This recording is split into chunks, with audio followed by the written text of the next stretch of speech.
Sir George. Lady Stokes.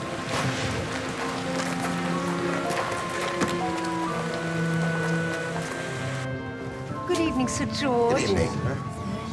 I'm so thankful you're here at last. A shocking night. How did you get straight to bed or she'll catch a chill? Come along, my dear.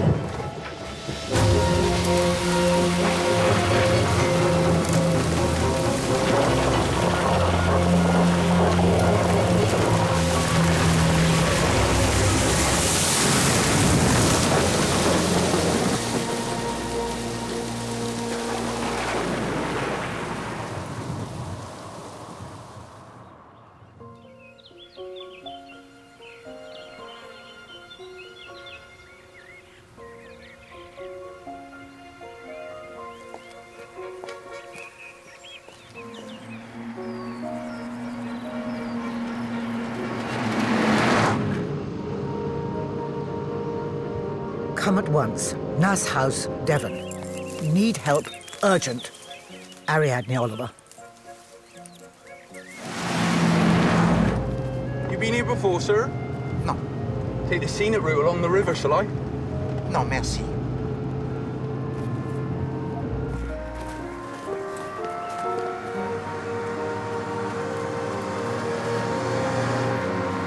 Afternoon, ladies. You don't mind, do you, sir? Foreigners, see? Can't read a map. Buongiorno. Mademoiselle.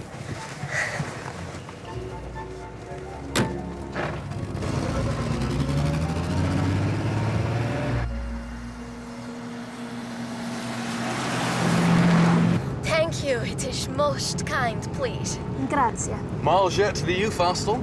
Oh, her is not speaks English. We met first time this morning on the platform at Exeter. And now we are big friends. We explore Devon together. I could show you a few beauty spots, if you like.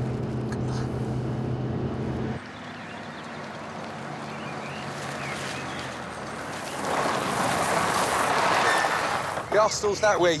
Don't cross Sir George's land, though. You don't like it. Grazie mille. Thank you, Stan. If you please, may we hurry?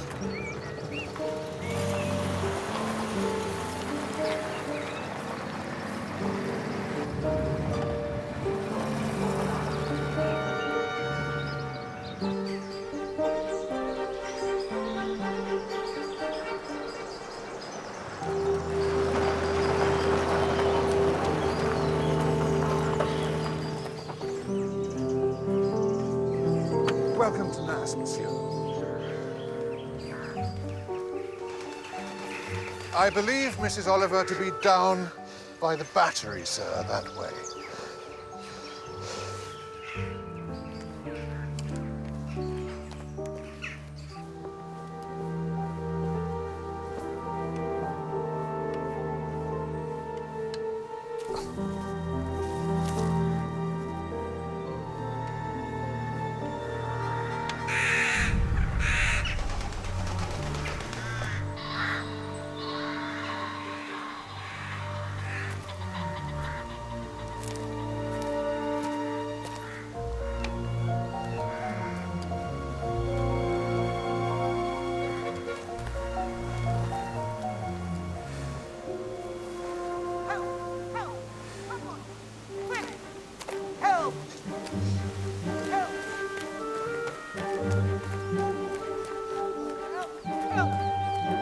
Someone!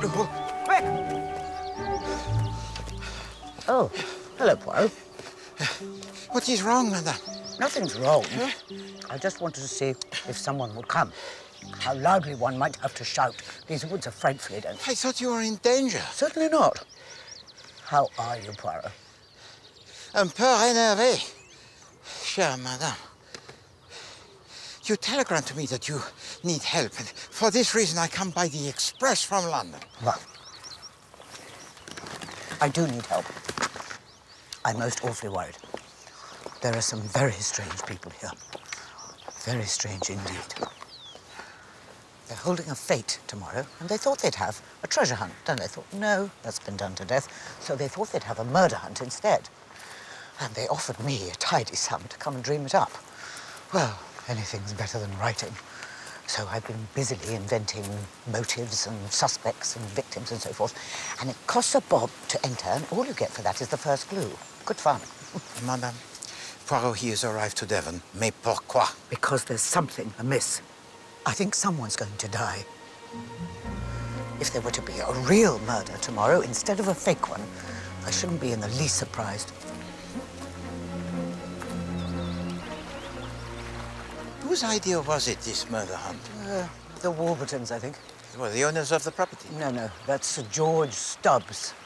Awfully rich and awfully common. Bought the place a year or so ago, along with his wife, who's outrageously beautiful, but as dumb as a fish.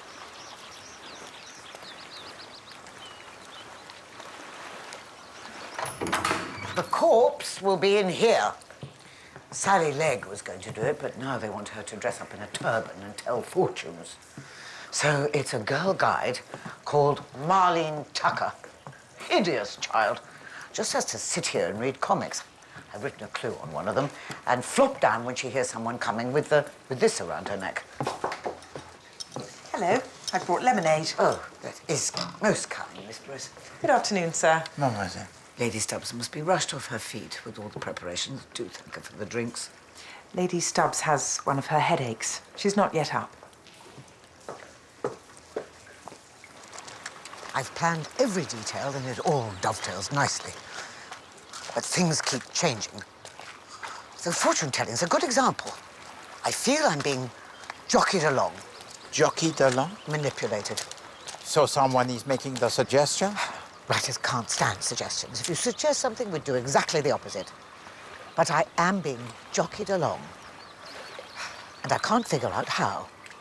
Tell the truth, I'm worried. Perhaps the big suggestion it is put on, to which you of course say no because it is preposterous. But then, an idea most trivial may be found to have been smuggled in. Yes, something like that, yes. Who is making these alterations? Different people. It'd be easier if it were just one, wouldn't it? And you have told to them that Hercule Poirot, he is coming? Yes, I said you'd be giving away the prizes for the murder hunt. Everyone's thrilled. Mrs. Oliver! Hang on, I'll walk up with you. All safe, sir? It's Michael Wayman, the architect.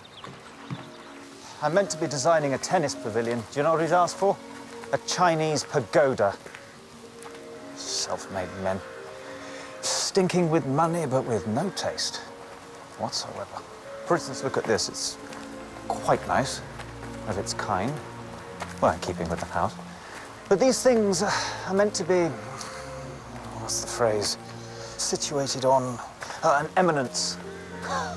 And here's this poor little devil tucked away in the woods. Perhaps there wasn't anywhere else. What about the grassy bank by the house? It's perfect, but no. A tree comes down in a gale. Right as the self-made twerp will put the folly there. Tidy up the place. Look, it's only on a yard of concrete, subsiding already. These people are extraordinary.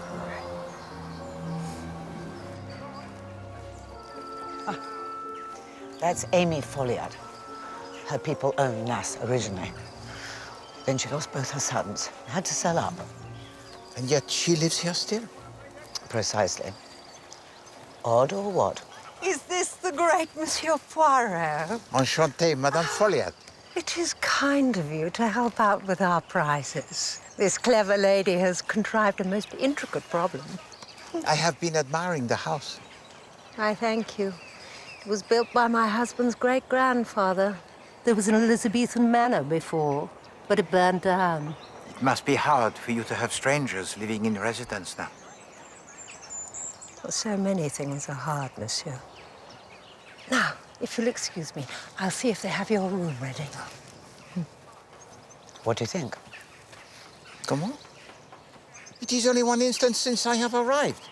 Well, I've been here 3 days, and every time someone says something, I get the strongest impression they're lying. My intuition tells me something is wrong. Allah.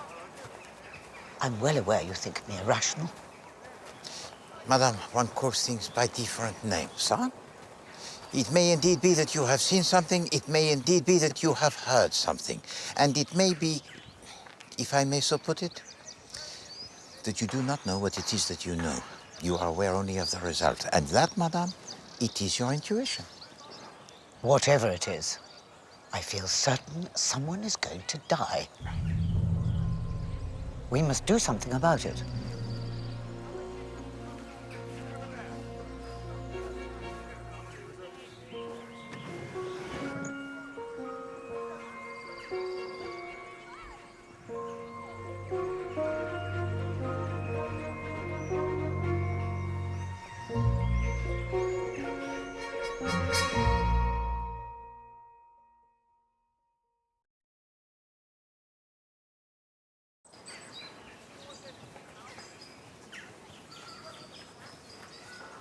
Poirot, is it?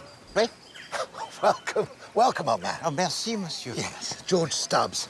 It's a pleasure to meet you. I'm delighted you could come. Yes, let me introduce you to some people. The fortune-telling. Over by the magnolia, or at the far end of the lawn by the rhododendrons. What do you think? By the magnolia? My tent can't go by the magnolia. It will cause a bottleneck. Rubbish. Down at the end, please, Captain. What about the coconut shy? Yes, not too near the house, Jim. I've just replaced the windows. Fair point. Now, may I introduce famous gent, Hercule Poirot. Yes, indeed, Monsieur Poirot. Captain and Mrs. Warburton. Hello there. Captain. Delighted. Madame. Yes, and Alec and Sally Legg. Monsieur. Madame. We'll find you a job later on. Watch out, Poirot. Sally can make a man do anything, what? Yes. So come and meet the wife. Excuse me. Hattie. This is Mr. Poirot. It's our guest. Madame. Now, you chop nicely. Why, I go and locate some coconuts. Oh. Right. Do you mind if I sit down, madame? So much walking. Merci. It's pretty, isn't it? Très joli. It's an emerald. George gave it to me. He gives me lots of things.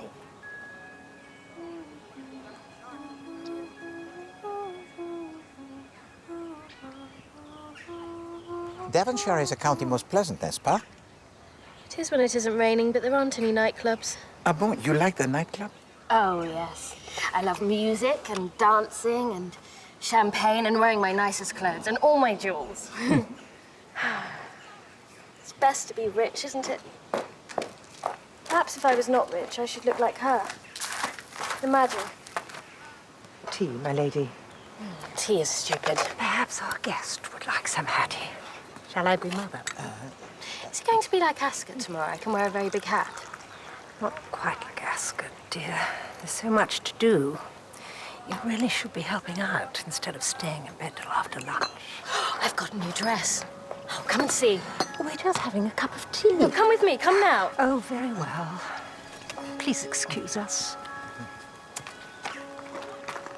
You really must like to. Beautiful creature, isn't she?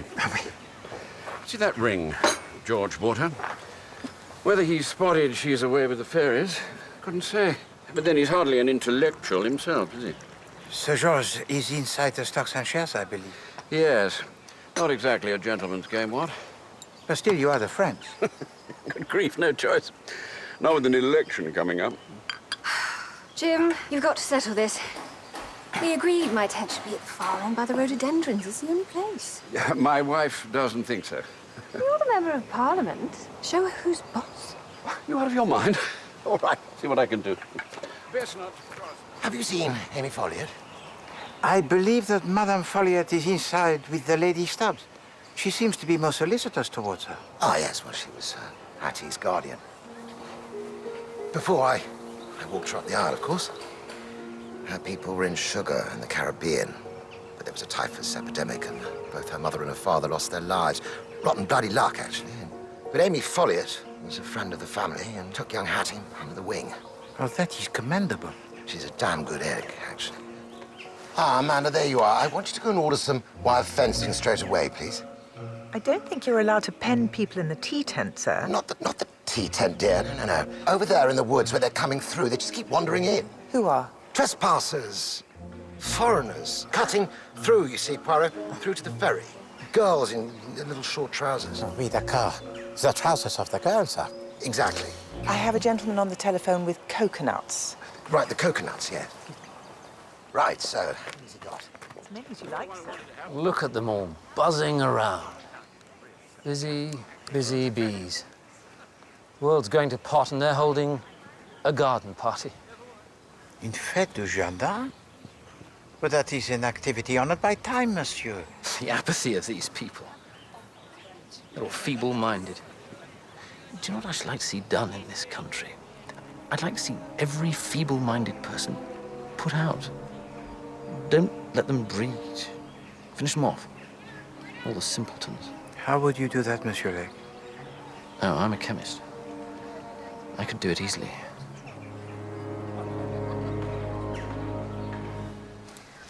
Any theories? Everybody seems to me to be completely normal. You're trying to be amusing. Perhaps that is not the right word.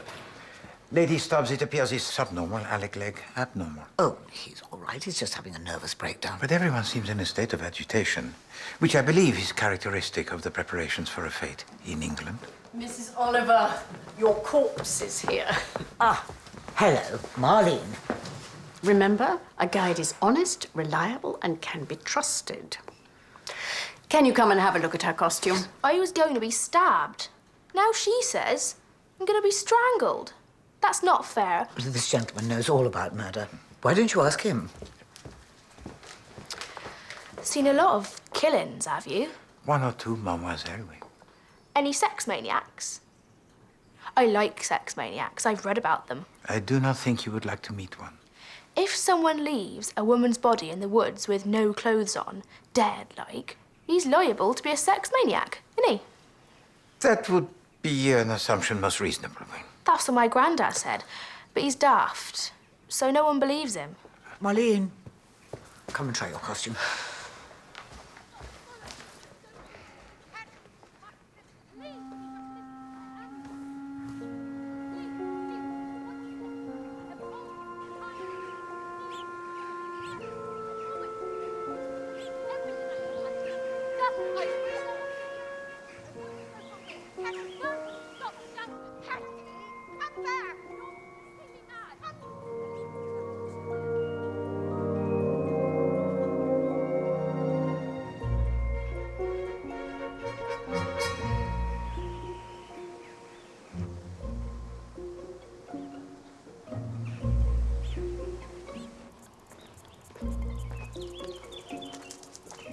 You permit, madame?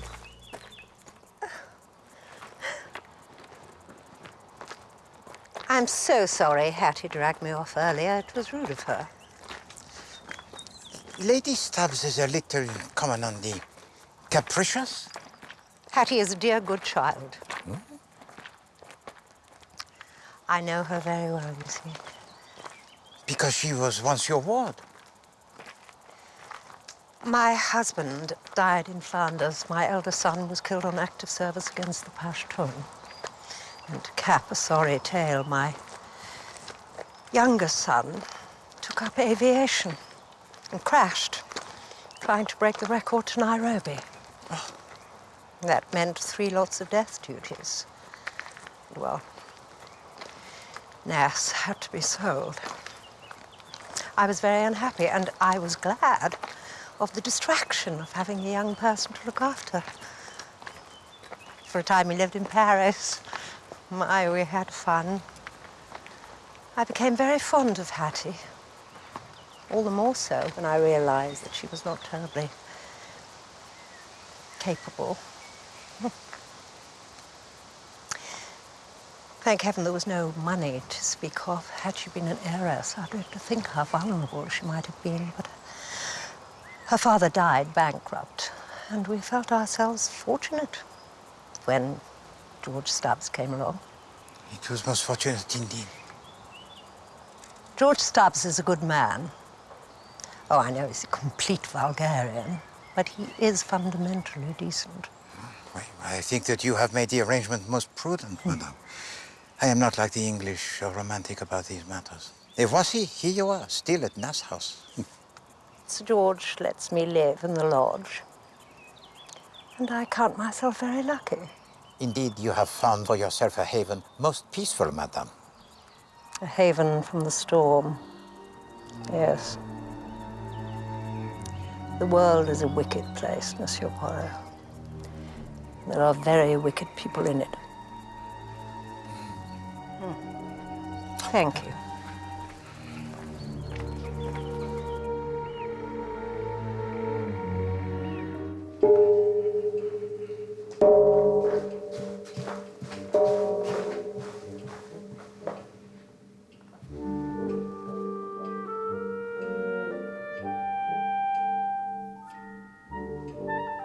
What do you want me to put on this poster? Madame Zuleika or Romany Lee, Gypsy Queen? No one likes gypsies round here. Better make it Madame Zuleika. That snake around her neck. What? Snake in the grass. I had a snake once, but it swallowed the rabbit. Had to chop it up. Quite good fun. Do you still paint, Michael? Like you used to? Sold out, Sally. 30 pieces of silver. Everyone has to earn a living. What, in Parliament, Jim? That's not really an honest living, now, is it? What? Waste of time, Parliament. Don't be such a rotten old sulk. Why, Alec has a point. What do you think this is all about? Should all politicians be eliminated? Eliminated? I don't know. They make ever such good suspects as a rule. They certainly do. I mean, just look at my husband. You couldn't get more shifty if you tried. Excuse me, I'm going to bed. Patty? I feel strange. Darling, we're at dinner. What?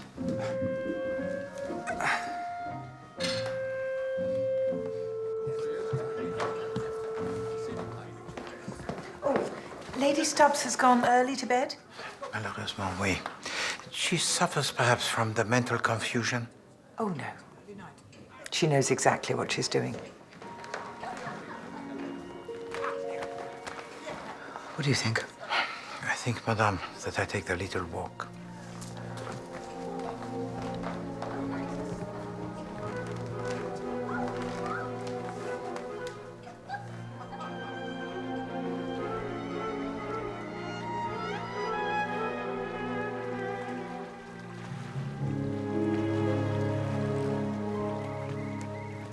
Monsieur?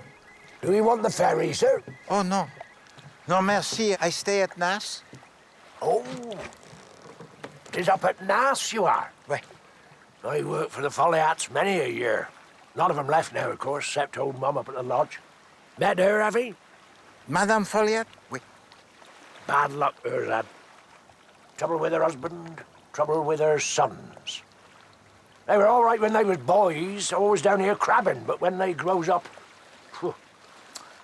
Master Henry, he died for his country, fair dues, but Master James, he was wild. One of they as couldn't go straight. But he was vexing, Master James. Airplanes, flying. That's no way to die. No. No, indeed. Alors, what is your opinion of Sir George? Oh, pardon, Monsieur... John Myrtle. Monsieur Murder? Oh, no, no, merci. Gentleman be powerful rich. Wife's a fine lady from London. Yeah, I remember the night they arrived. Worst gale we ever had. Big tree down in the woods made a rare mess. Where the Folly it now stands? Ah, damn silly place for it, too. Never happened in Squire's day, London nonsense. It is sad, is it not, that the time for the Folliot family it is finished? Always be Folliats at Nass. Monsieur? Old Mum shall be here, won't she? Good night, sir. Bonne nuit.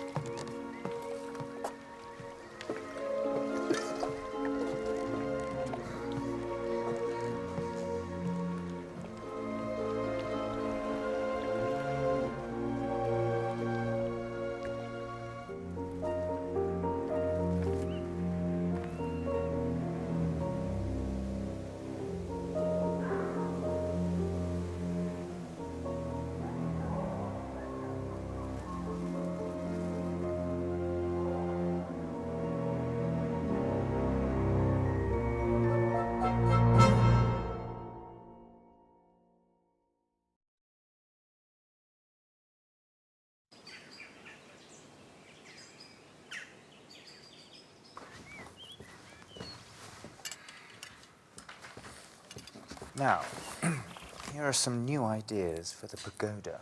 What do you think? See?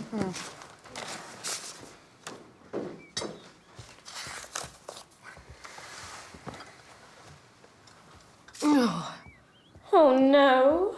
What is it, darling? It's from my cousin Etienne. He's coming here. He's coming in his yacht. Oh. No. Oh, may I see?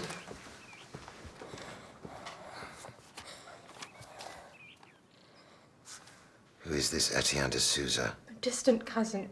He says he's coming here today. Well, it's a pity he's dropping by in the afternoon of the fete, but never mind. We shall make him welcome. No, we can't. We can. Oh, I need to lie down. I have a headache. Hattie, dear. Take some aspirin and then it will go away. Shall I bring you some? No. Sweetheart, excuse me. Oh, Hattie, darling. I don't want to see Etienne. I don't like him. He's wicked. He does bad things.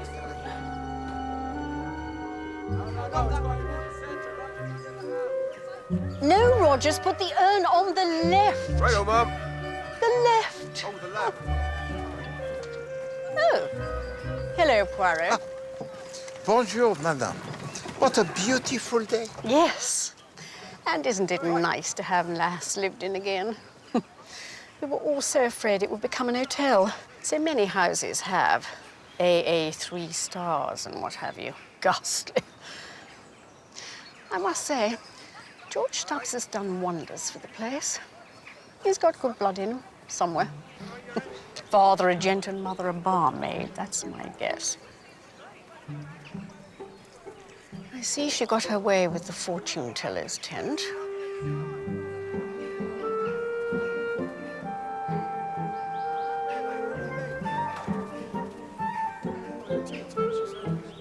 No. No, you're trespassing. You can't come through here. Do you understand? The youth hostel is that way. This is private land. Hop it. This won't do. Poirot, might I meet you in the study? What's that, Hattie?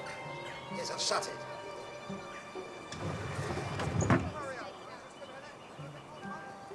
Well, I put a padlock on the gate, but they come through the wood. They don't seem to understand a word I'm talking about. They just jabber on in Dutch or French or whatever. One of them was, I think, Italian. Well, precisely, yes, foreign.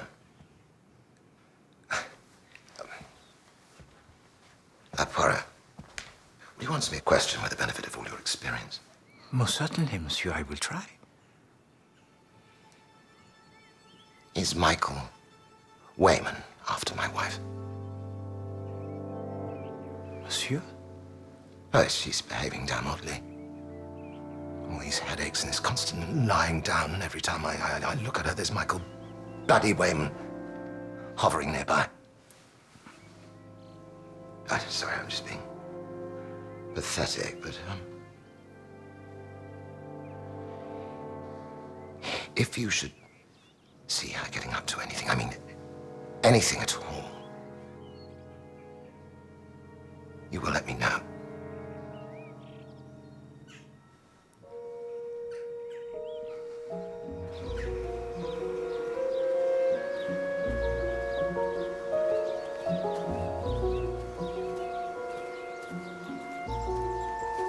You look ridiculous.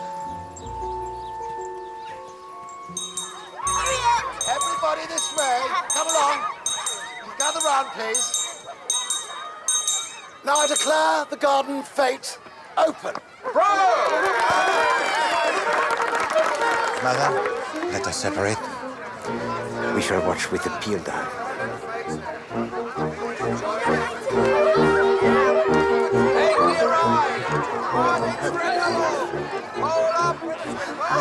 Mr. and Mrs. Hopper. Yes, it's just like old times. Isn't it the greatest success? I've restocked with floribundus. Just one small bomb would do it.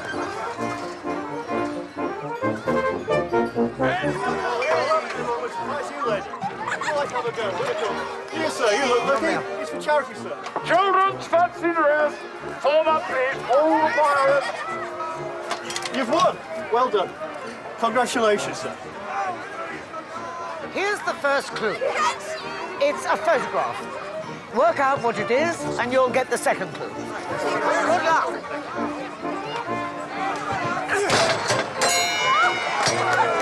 I see you're enjoying yourself. It is most horrible, is it not? Ladies and gentlemen, we have a new champion. Little girl, un petit cadeau pour toi, hein? Thank you. Anything? As far as I can tell, they're all just enjoying themselves, which is a little galling. Oh, yes, good to see you. Bonjour, mademoiselle. You come also to the fete? Oh, it is so fun. My friend comes later, and then we go by bus to Turkey. You remember my friend? Oh, yeah, I saw it this morning. Oh, yes, the man was rude. Now he is polite.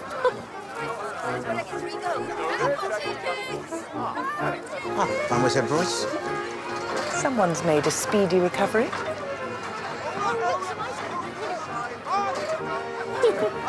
Madame, that which you wear on your head, it is a creation most beautiful. Like something from the royal ascot, n'est-ce pas?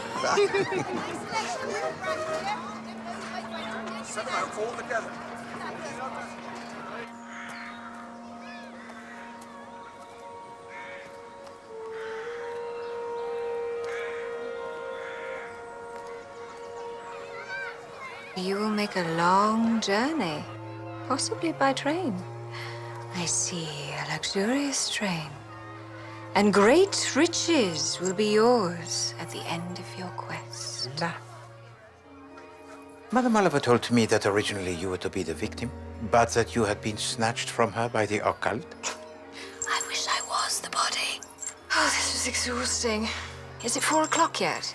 I want my tea.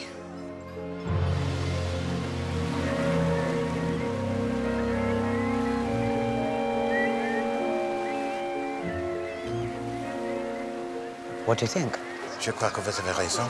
There is something that is incongru. Yes. And a murder hunt would be awfully convenient if you wanted to conceal a murder, wouldn't it?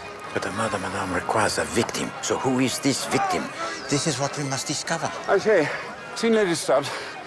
She's meant to be judging the fancy dress. No. What's the woman playing at? I shall have to get someone else. Has anyone seen Lady Stubbs?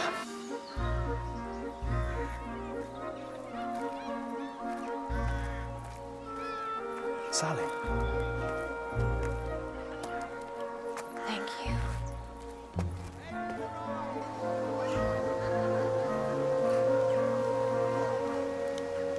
Excuse me. Is this the house of Sir George Stubbs? Oui, d'accord. I am Etienne de Souza. Enchanté, monsieur. I am Hercule Poirot. To Sousa, is it? George Stubbs. Good day to you. Yes, a jolly busy one, actually. You know, welcome to Nass, and delighted to meet you.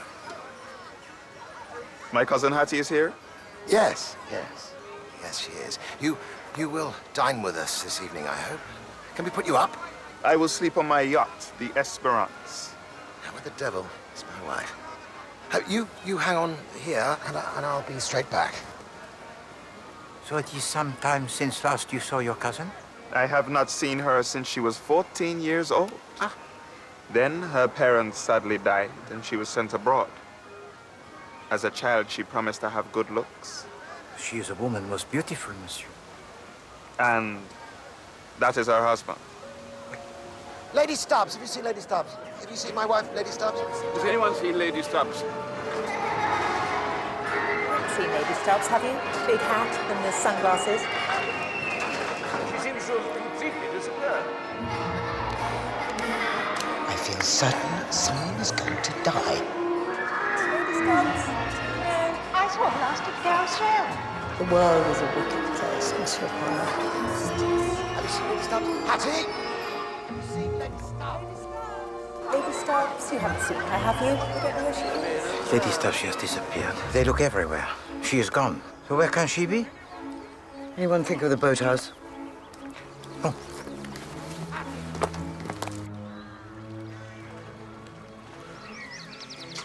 It's locked. To make sure nobody finds the body by accident. It's rather brilliant, don't you think? Marlene, it's Mrs. Oliver. I'm coming in.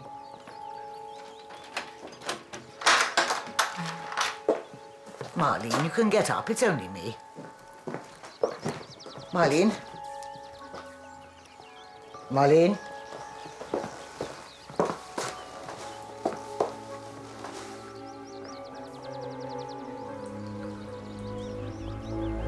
Is that what you have feared has happened, Mother? Elle est morte. You don't mean... You don't mean... Oh, Marlene.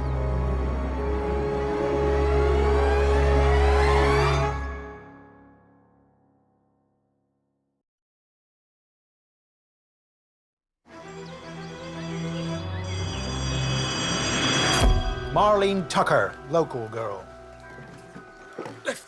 Garroted with a length of rope. Doctor says she's still warm. Dead no more than an hour.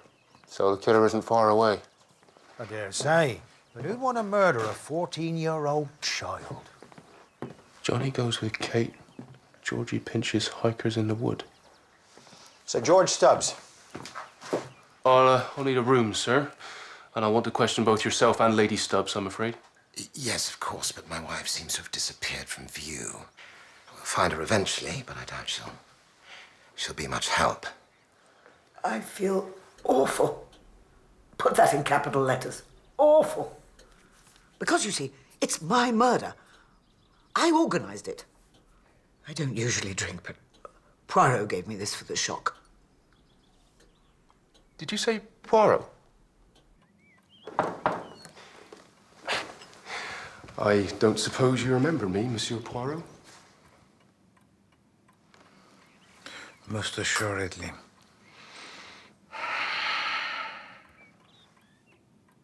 It is the young Sergeant Bland, whom I met, it is now since 14, 15 years, in Gloucestershire. What a memory. I cannot for the life of me remember why I should ever have wanted the Yugoslavian wife of a biochemist to be the victim. And I wasn't expecting a man in a yacht. What man in a yacht? He sent a letter to Lady Stubbs, and she was frightened. Frightened of what? Frightened of him. And now she's disappeared. Can you tell me anything about a man in a yacht? Oui, bien sûr. Etienne de Souza, the cousin of Lady Stubbs. Who was afraid of this Etienne de Souza? Do you know why? I heard her say he was a bad man. Huh. Do you think her fear was real? If it was not, she is an actress, very clever. You came ashore in a launch at Nascombe Quay. Did you see a small wooden boathouse on your way? Yes, and had I known it belonged to Nass House, I should have come ashore there, but I did not. Did you see any signs of activity? In the boathouse? No. Originally, the part of the victim was to have been played by Sally Legg. But one evening, Sally told all our fortunes, and she was thought to be strikingly good at it. Someone suggested one of the girl guides could be the corpse instead, so Sally became Madame Zuleika. Was Marlene Tucker happy to be the victim? Oh, she was thrilled.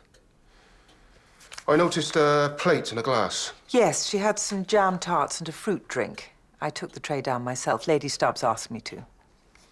Right. What time exactly? Oh, let's see. I'd say about 4:15. Where were you between 4:15 and 5 o'clock? How do you pin it down so exactly? Miss Brewis saw Marlene at 4:15. Lady Stubbs asked her to take down some food and drink to the boathouse. Well, Lady Stubbs asked her to do that. Hardly think so. Lady Stubbs's mind revolves entirely around herself. Marlene could die of malnutrition, for all she'd care. At 4:15, Marlene Tucker was alive and well. Oh, yes. I called out and she opened the door. She was fine. Moronic, but fine. Do you enjoy working for Sir George? I can't imagine doing anything else. Now, you listen here, Blunt. Now, you've simply got to do something. My wife has been missing for 2 hours. I am going half mad with worry. I've got men looking into it. We do have a murder to deal with, sir. Well, let's hope it's not 2, then. This is a murder investigation, so would you answer my question, please, sir? Where were you this afternoon? I went to the pub, across the river. Working for these lunatics has driven me to drink. How well do you know your cousin? My second cousin. I don't know her well. And yet you just thought you'd pay her a surprise visit. Hardly a surprise visit, Inspector. I wrote to her 3 weeks ago from St. Malo. I said I hope to arrive in Nascombe around about today. It is hard to be specific on a sailboat. Did she reply? To be frank with you, gentlemen, I don't think Cousin Hattie has the mental capacity for writing letters, though I understand she has grown into a lovely woman. Haven't you seen her? No, I have not. Where is she? She's probably just gone for a walk. She's a grown woman. Rather a helpless one, by all accounts. Yes, when she wants to be. Tell me everything you know about Lady Stubbs. How would you describe her? I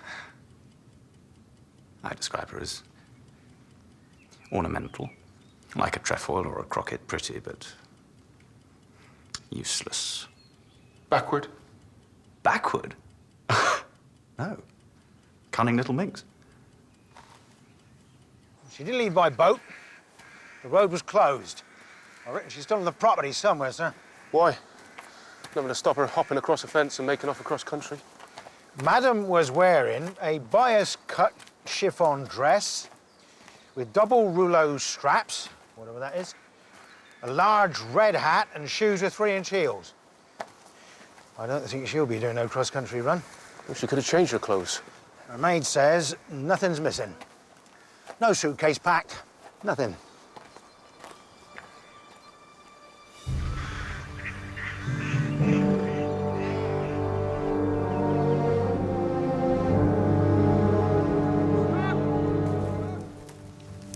Lady Stubbs! Lady Stubbs! Lady Stubbs!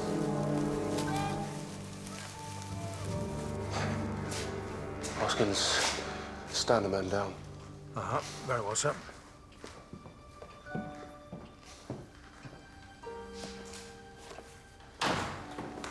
Inspector Bland. Poirot, he should have prevented the murder of Marlene Tucker. The least he can do is to find the killer. Si vous permettez, I would like to help. Anything? No, sir, I'm sorry. Sir George, there is something I should like to ask you. Did your wife receive a letter from Mr. de Souza 3 weeks ago saying he was coming to this country? No, we only heard the man was arriving this morning. Well, why does she dread seeing him so much? Why? Blessed if I know. Monsieur, exactly what did she say? She said he kills people. Well, she couldn't actually say who de Souza was supposed to have killed, or where, why. You know, but don't tell me he arrives here off his yacht and immediately strangles a girl in my boathouse. It doesn't make any sense. Sir George, the door to the boathouse, it has the Yale lock, oui? Yeah. So no one may enter without a key? So if you permit me to ask, there are how many keys? 3. And one was a clue in the murder hunt and concealed in some foliage at the top of the garden. The second key was in the possession of Mrs. Oliver. Where's the third key? It's here. Where? It always is. Now, do you see what that means? The only people who could have got into the boathouse were firstly the person who completed the murder hunt and found the key, which didn't happen. Secondly, Mrs. Oliver, or someone to whom she gave her key, which she says didn't happen and Poirot was with her. Right. Or thirdly, someone who Marlene herself admitted to the room. But that could be anyone out of 200 or 300 people, couldn't it? No, Sir George. Because when the girl heard someone to approach, she was to lie down and pretend to be dead. She was to be discovered by the person who had found the final clue, the key.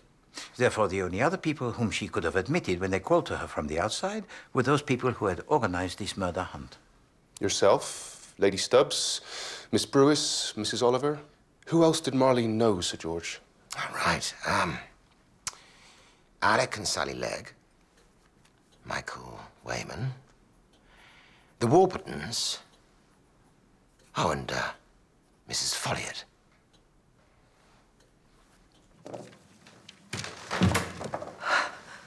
Sorry.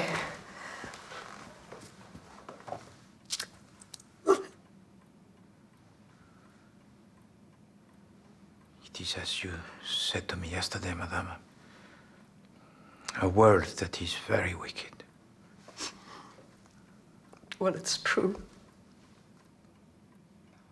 This morning, Lady Stubbs, she also spoke of wickedness. I shouldn't pay too much attention to the things Hattie says. No, so everyone tells to me. She has always had the mental age of a child. As you know, madame, such people are not always accountable for their actions. In a fit of rage, they might even kill. No! Hattie was a gentle, warm-hearted girl. She would never have killed anyone, never! Then can you think who might have killed Marlene Tucker? No, I can't. What can you tell me about the local people? Captain Warburton? He was working hard at the fete all afternoon. Mrs. Warburton? Enid Warburton runs the Girl Guides and the Gymkhana. She's clearly beyond reproach. And the Legs, what do you know about them? They're just holidaying here. Madame Legge, she is a lady most attractive, n'est-ce pas? Vivacious. Oui. Is it possible, do you think, that at any time Sir George Stubbs felt the attractions to Madame Legge? Good heavens, no. Sir George is extremely fond of his wife. Was it you or Lady Stubbs who asked Miss Brewers to take jam tarts down to the girl in the boathouse? Goodness, all these questions. I remember Miss Brewers collecting some cakes, but I don't recall that anyone asked her to do so. You were serving in the tea tent between 4 o'clock and 5 o'clock. I believe Mrs. Legge came in there at that time for a tea? No, she didn't. She was dressed as Madame Zuleika, remember? She never set foot in the tea tent. Sorry it's so late, Mrs. Legge. Please, tell me when you last saw Lady Stubbs. I think when I came out of my tent to go and have tea. I remember a hat. Massive, wasn't it? When did you take your tea? 4 o'clock. In the tea tent?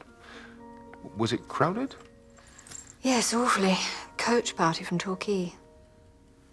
Did you see anyone you knew there? Not a soul.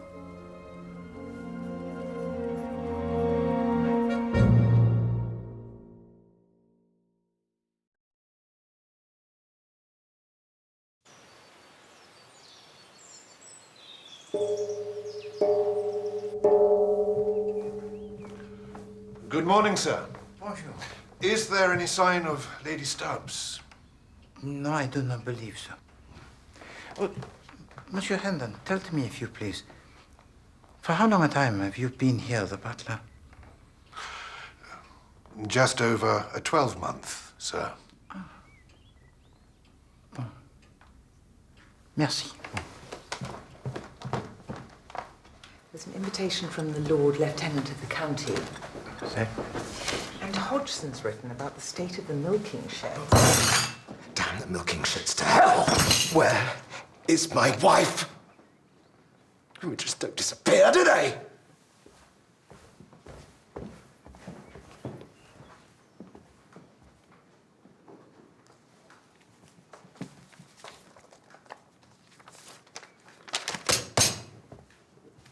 Utter fool! What on earth possessed him to marry her? Eh bien, it has been a marriage unfortunate. Disastrous. All she ever does is spend his money. Why, this year alone, she's bought 2 minks and a Russian ermine. He's such an innocent. And she's a sly, scheming, clever cat.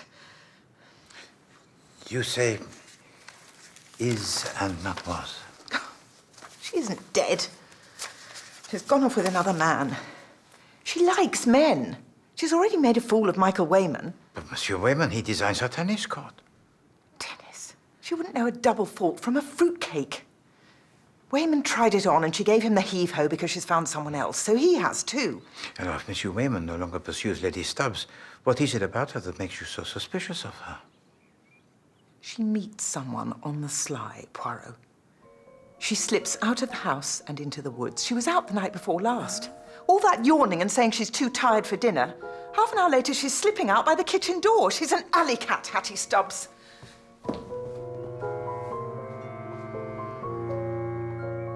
It's an unpleasant thing to have to face, but I'd say we've some kind of psychological lunatic wandering freely in Devon. He won't be local. Somerset, perhaps. Peut-être.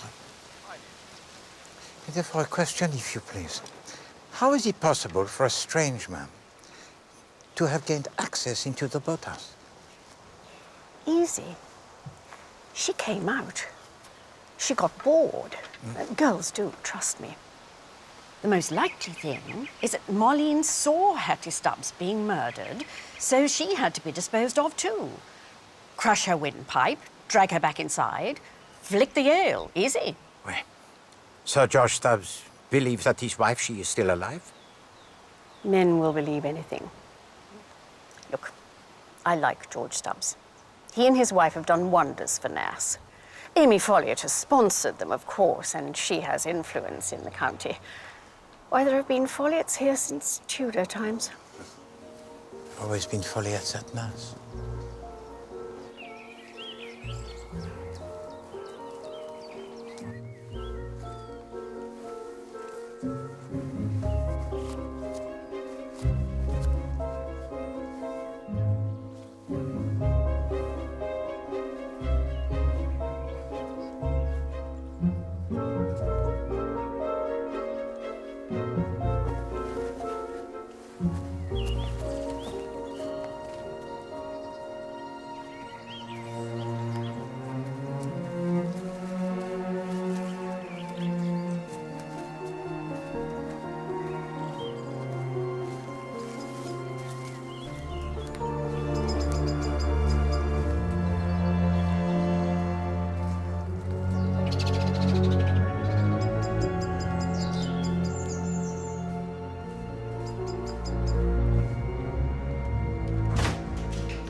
Albert loves Doreen.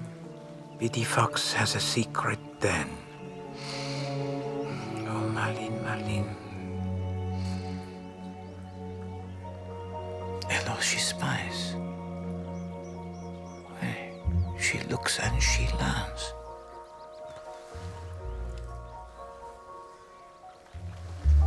But something it is not on point. Poirot. Your brain, it is so slow.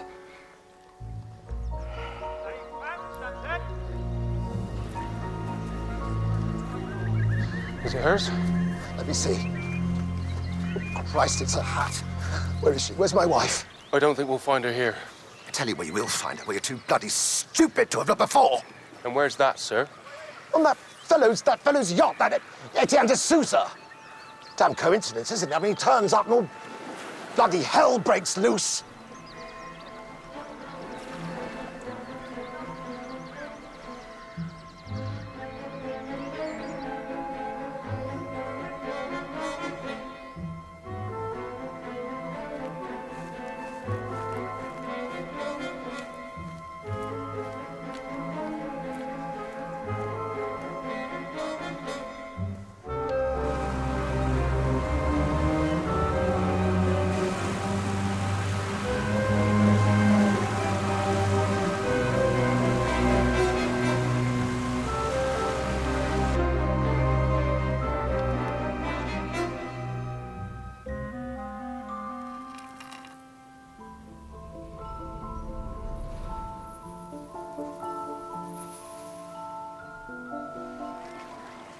But I've a warrant to search your vessel.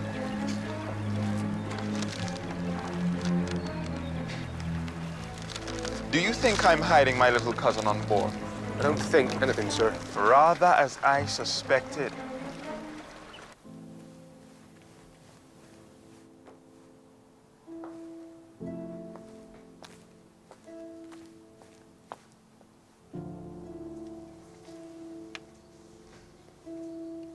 You have lost something, madam? Oh, you made me jump. Yes, I have. Or must one rendezvous when one can? I don't know what you mean. Poirot is not a husband, alas, but he knows that they can be jealous. I doubt mine is. I hoped, when I came down here, that everything would get better. But it hasn't. Alex just... well... he's still Alec. I don't want to live like this. No. Have a look here, sir. Got something? Yes, sir. This is the jacket the gentleman was wearing yesterday. And look what I found in the pocket. What is it? It is the ring worn by Lady Stubbs at the time of disappearance. It matches Sir George's description. How do you come to have this, Mr. de Souza? I've no idea. I've never seen it before. Well, maybe you have, maybe you haven't, but it's grounds enough for me to arrest you. For what, may I ask? For being foreign?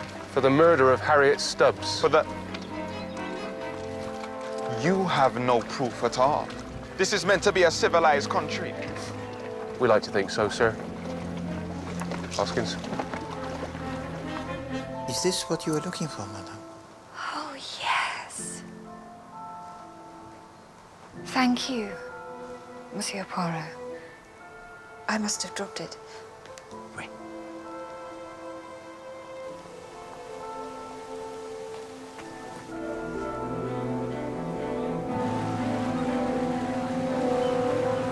We've got him, Poirot.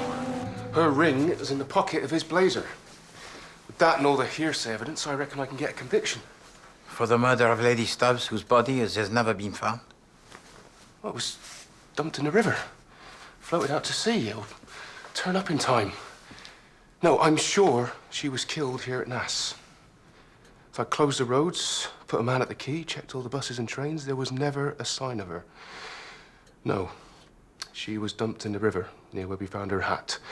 And Marlene Tucker saw it happening. So probably de Souza fixed her too.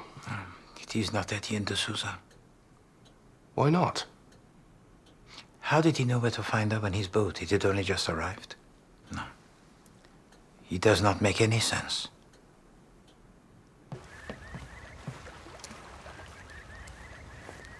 Bonjour, Monsieur Model. Do we want the ferry, sir? Non, merci. I return today to London. Poor fella. Why must he do that? Because Poirot, he has failed. Because Poirot is an imbecile.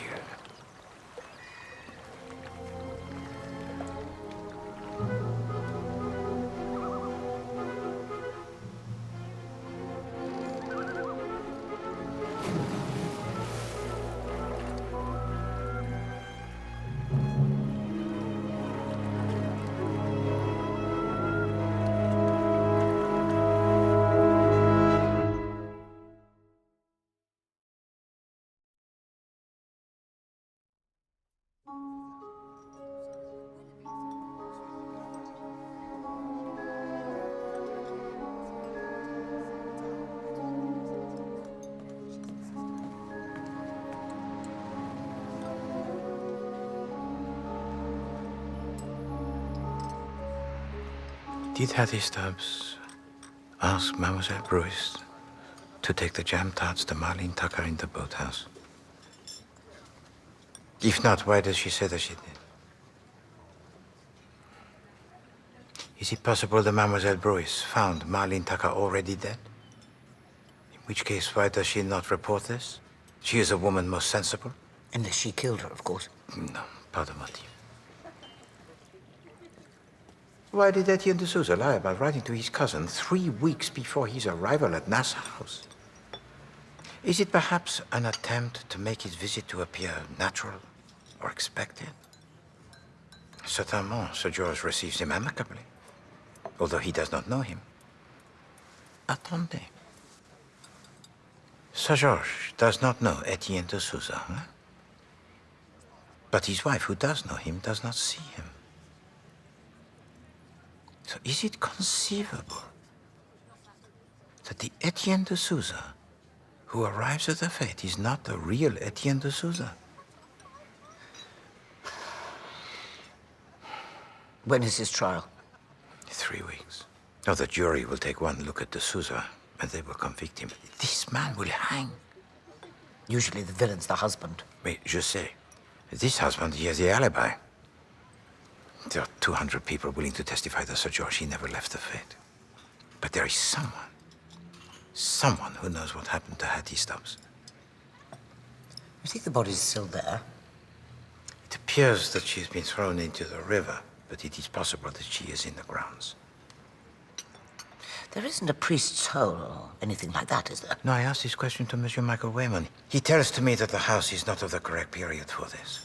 All the same, there might be something in the structure that only the family know about. But the only member of the family who is left is Madame Folliard. Well, she knows everything there is to know about Nass, doesn't she? It is a true thing that you say. She knows everything. For example, she knows straight away that Hattie Stubbs is dead. She knows, even before the death of Marlene Tucker, that the world, it is a place most wicked. What is there that she does not know?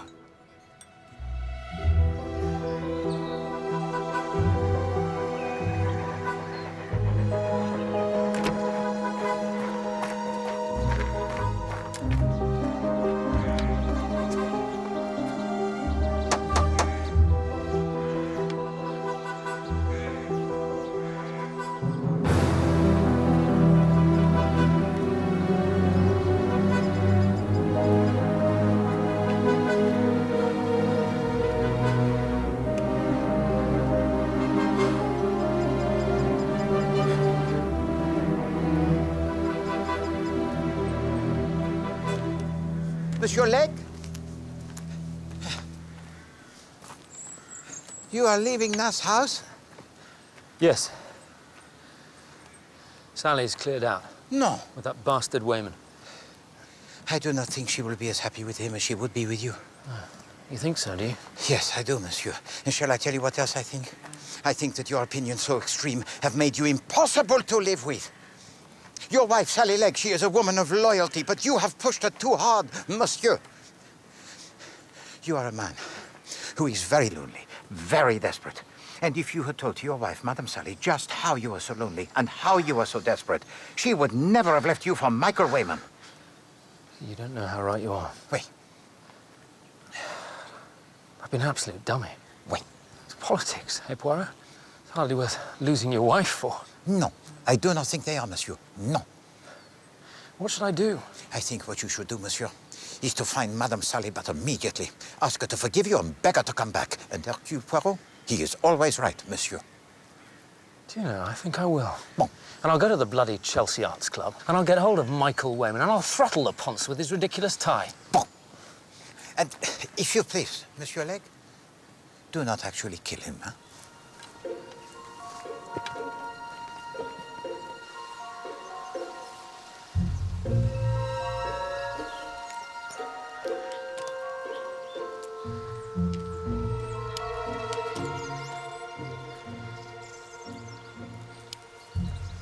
Bonjour, madame.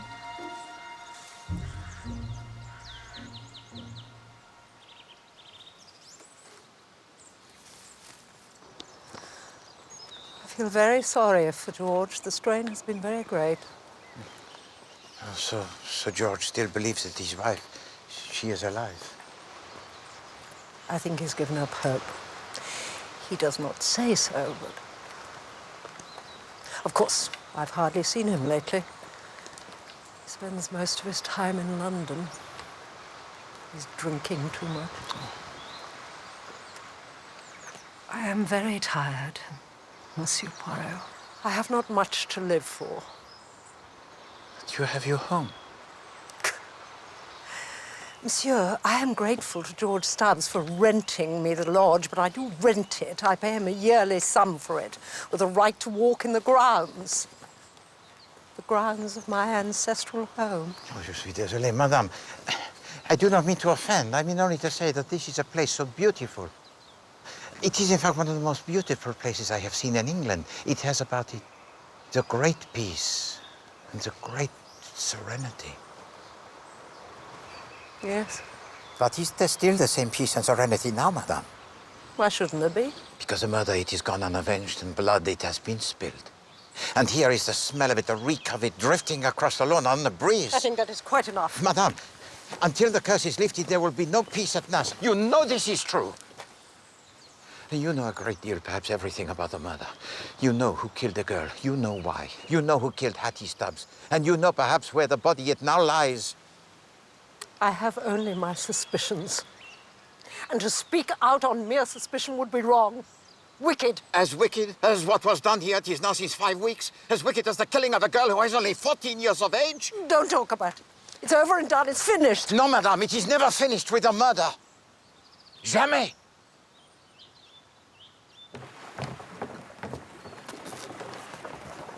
Mademoiselle, where is Monsieur Madel? Grandad? He's dead. Grandad? So Monsieur Madel was your grandfather? Hello, your grandfather, he was very old, huh? He didn't die because he was old. He died because he was drunk. He slipped when getting off the boat one night and fell in. Washed up 2 days later at Helmouth. How do you call yourself? Gertie Tucker. A relation to Marlene Tucker? Her was my sister. So Monsieur Madel was her grandfather also? He got cross at her when she got the makeup. The makeup, Gertie? Loads of lipstick she had. And scent. Hid him in her nickel drawer. Lovely they was. Tell to me, Gertie, how did Marlene get the money to buy these things? Heard see goings on in the woods. Marlene will promise not to tell, and they give her money. But who would give her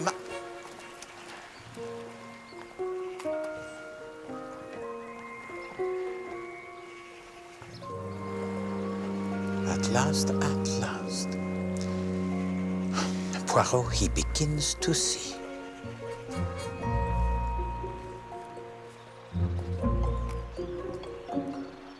Come at once. Nass House, Devon. Mais pourquoi? Because it is important, madame. I should hope so. I was due to give a talk. That's why I'm dressed in this ridiculous outfit. Instead, I ran for the express train. What was the subject of your talk? My writing. Awfully pleased not to have to give it as a matter of fact. I mean, what does one say about how one writes books? You just think of an idea and force yourself to write it. What am I going to say for the other 59 minutes? Madame, your hat. C'est magnifique. Oh, thank you. It's jolly expensive.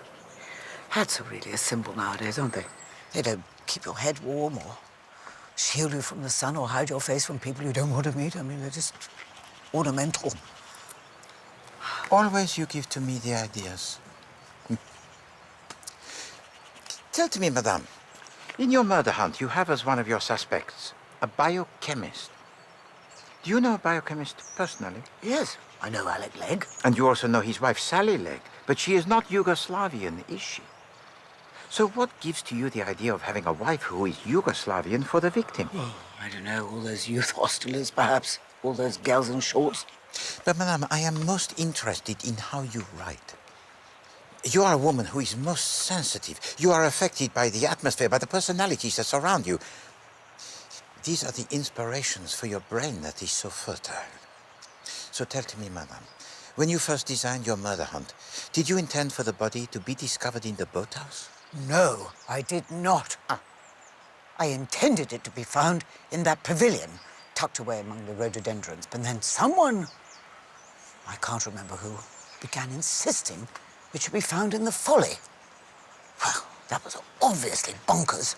I mean, anyone could have strolled in there quite casually. I couldn't agree to that. No. So you accepted the botas instead. And that was the technique that you described to me on that first day. The jockeying along. One last thing, madame. Do you remember telling me that there was a final clue on one of the comics that was given to Marlene Tucker to read? Was it something like Biddy Fox has a secret den? Good gracious me, no. Nothing silly like that. No, it was a perfectly straightforward clue. Look in the hiker's rucksack. Épatant. The comic on which that was written would have to be taken away. Why? Because immediately it points to the murderer. Inspector Bland, you must telephone to Scotland Yard tout de suite. Why? Because Etienne de Souza, he is innocent. No, he is a man of great wealth. So what? So, what is his motive? Let me put to you the facts. Oh, facts? What facts? The fact that old John Murdell was the grandfather of Marlene Tucker. The fact that Lady Stubbs always wore those particular types of floppy hat. The fact that Marlene Tucker had cosmetics hidden in the back of her drawer. And the fact that Mademoiselle Bruce maintains it was Lady Stubbs who asked her to take refreshments to the boathouse. You call those facts, do you, in London? You prefer the hard evidence, such as the body of Lady Stubbs? Hello, I know where it is hidden and who hid it there. So if you please, to make that telephone call to Scotland Yard.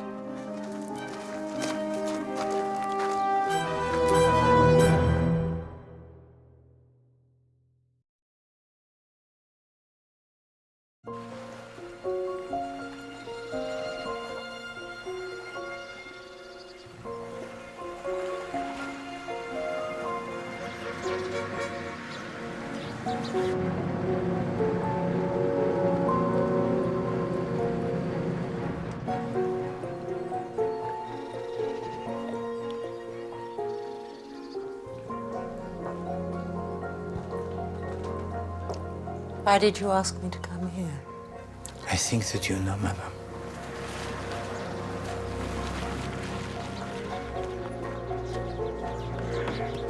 Good evening, sir.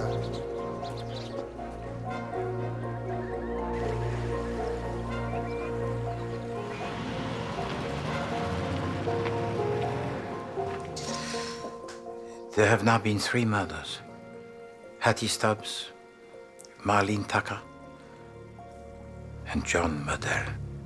Murdell? That was an accident. He fell from the quayside. He was drunk. No, it was not an accident, madame. He knew too much. He knew all about the Folliot family. He knew about your husband. He knew about your 2 sons who died abroad. Only they did not, did they? Henry was indeed killed in action on the northwest frontier, but James... No, he did not die as you said. James, who was so brilliant, so wild. James, who was also to you so shaming. John Murdell told me of him, madame, and the records have been checked. What did he do to that young dairymaid when he was only about 14 years of age? You know. Wait. And where did you send him, madame?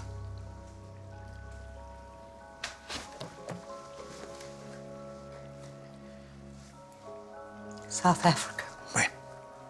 You said you never saw him again. You heard that he had died in an aeroplane crash. You mourned, you said your prayers, but... What then has happened, madame? He came back. Why? Because your son, he made a pretense of his own death. And then you learned that he is pursued by the police in several countries. And you agree, and he must have been so persuasive, you agree to give him one more chance. Just one. Why? I believe that you are a woman most sincere and most moral. And I believe that it was from the best of your intentions that you did everything you could to give to your son, who was wayward, a new life. At that time, you had in your charge a young girl who was sadly subnormal. Oh, but she was rich, huh? So rich. She was worth a fortune. But you gave it out that her parents had lost all their money, and you were advising her to marry a man who was wealthy and several years older than herself. And who could disbelieve you? Your lawyers in Paris, where you were living at that time, handled everything. And Hattie Stubbs, when she came of age, would sign whatever you put in front of her. And so in the end, Sir George Stubbs, the new identity assumed by your son James, became a man who was very rich, rich enough to buy Nass House. And there your plans, they ended, eh, Madame? Your son, he was a wealthy man. He had his ancestral home. And Hattie Stubbs, well, you could take care of her. Samash! I never dreamed. No, you never dreamed that your son, James, he was already married. He was married to a girl he met in Trieste. A girl of the criminal underworld who is determined not to be parted from your son. He's a wicked, wicked creature. But your Hattie knew no one in England. Good evening, Hattie. Come along, my dear. When they arrived back at Nass House after their marriage, all of the servants who were new, including the butler, barely caught sight of her that first evening. And the following morning, the woman that they met was not Hattie Stubbs, no, but this Italian. Made up to look like Hattie, behaving as Hattie, but Hattie, the real Hattie, was dead. She was killed the first evening she arrived here by your son. Oui, by your son, madame, James Folliot. This plan, it was so clever. The false Hattie Stubbs over the years would respond to treatment. She would get better and better and make the full recovery. But this Italian did not convince Mademoiselle Bruce. I have a headache! Who was herself in love with Sir George. But then something unforeseen occurs. A cousin of Hattie, Etienne de Souza, writes to her a telegram. Oh, no. Telling her that he is visiting England on a yachting trip. Is it, darling? Alors, he would not be deceived by an impostor. It is strange, is it not? That although the thought it did cross my mind that this Etienne de Souza may not be Etienne de Souza, it never occurred to Poirot that Hattie Stubbs was not Hattie Stubbs. And there was a further complication. John Model used to... what is the word? Chatter to his granddaughter, Marlene Tucker. If someone leaves a woman's body in the woods with no clothes on, he's liable to be a sex maniac, isn't he? Well, nobody else would listen to him because they thought he was a little daft. But he told to his granddaughter Marlene that Sir George was in fact Master James. Alors, Marlene Tucker, she blackmails Sir George for her silence. But in so doing, she signs her death warrant. They arrange it so that Marlene Tucker is killed and Hattie Stubbs goes missing. In such a way that suspicion it is thrown onto her cousin Etienne de Souza. Hence the references to him being a man most wicked. Delighted to meet you last. And Sir George, he plants the evidence. This Lady Stubbs was to disappear permanently. After a period of mourning, Sir George would rejoin her in Italy, where they would again be married. All that was necessary for her now was to double the parts for a little more than a period of 24 hours. When Hercule Poirot he arrives, Hattie Stubbs takes the bus to Exeter. Afternoon, lady. And travel back in the company of a youth hosteler she meets on the train. You don't mind, do you, sir? She books into the hostel with this Dutch girl. But by tea time, she is here, back at her window. After dinner, she retires early to bed. I feel strange. But Mademoiselle Bruce sees her to slip out of the back door.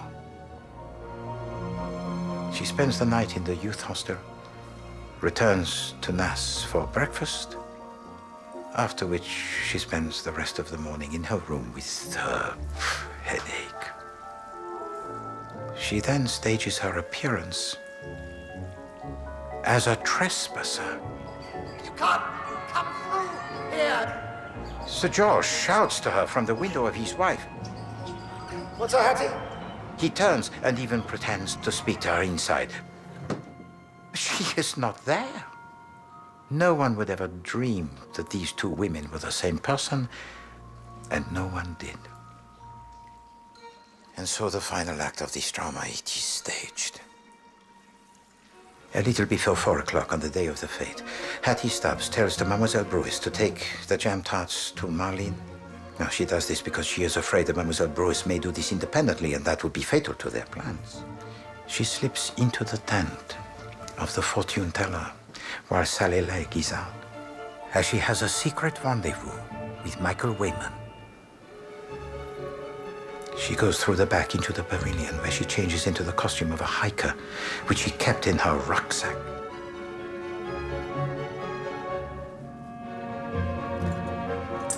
Poirot, he has found the buckle from the strap.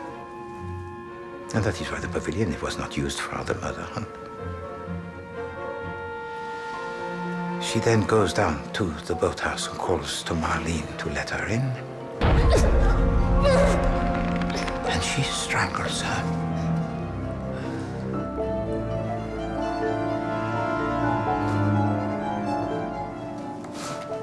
She leaves her big floppy hat by the riverside and hastily joins her Dutch friend on the lawn.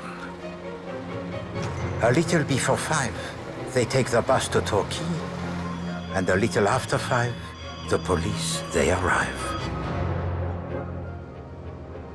Where she is now, I do not know, but I am convinced that the police, they will find her. Remember, madame, that before they were not looking for an Italian confidence trickster, no. They were looking for Hattie. Simple, subnormal, and dead. And this you have always known, madame. You revealed your knowledge to me when you spoke to me in the dining room on the evening of the fete. You revealed most clearly, although Poirot, he did not see it at the time, that when speaking of Hattie Stubbs, I shouldn't pay too much attention to the things Hattie says. you were speaking of two different people. Hattie was a gentle, warm-hearted girl. She would never have killed anyone, never. There remained one problem to be dealt with. The man who knew the truth about your son, John Murdell. His death is made to look like an accident, as if he had fallen into the water while he was drunk. But in fact, it was murder, madame. Murder committed by your son, James Folliot. Hello, if you please to come with me, madame.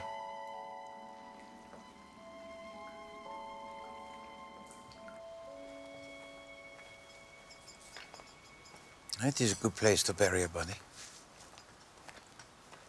A tree, it is uprooted in a storm. The soil, it is disturbed. And very soon, a young lady, she is covered with concrete.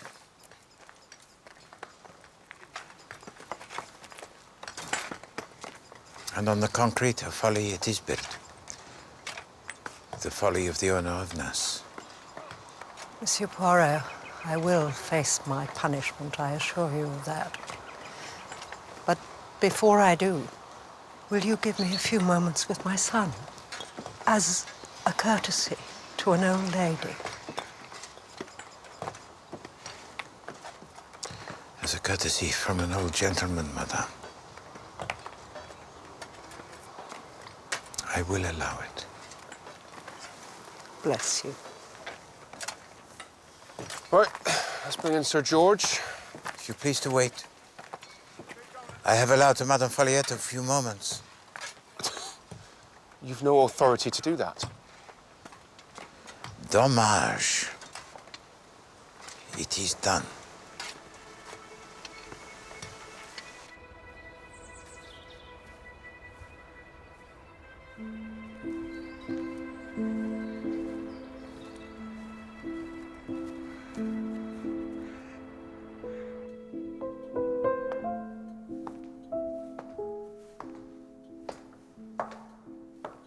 Mother. And what are you doing here?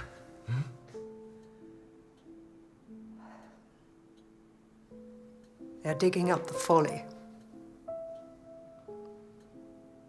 You know what they will find.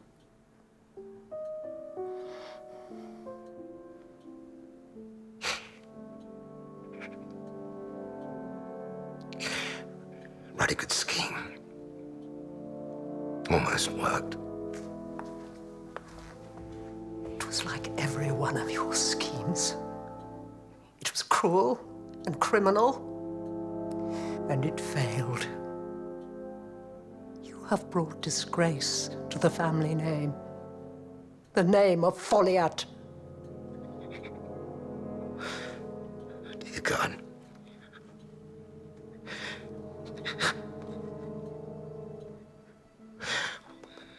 What am I to do?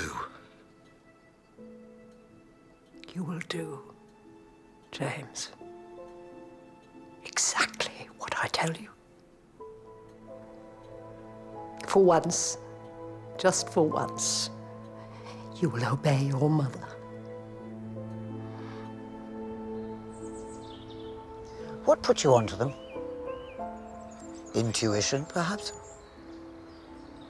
No, madame. The deduction. When old John, murder, told to me there will always be Folliettes at Mass, it was his little private joke. And Poirot, he has realized this very late. You see, madame, he knew. So now will you release de Souza? Yes, all right. Time's up, come on.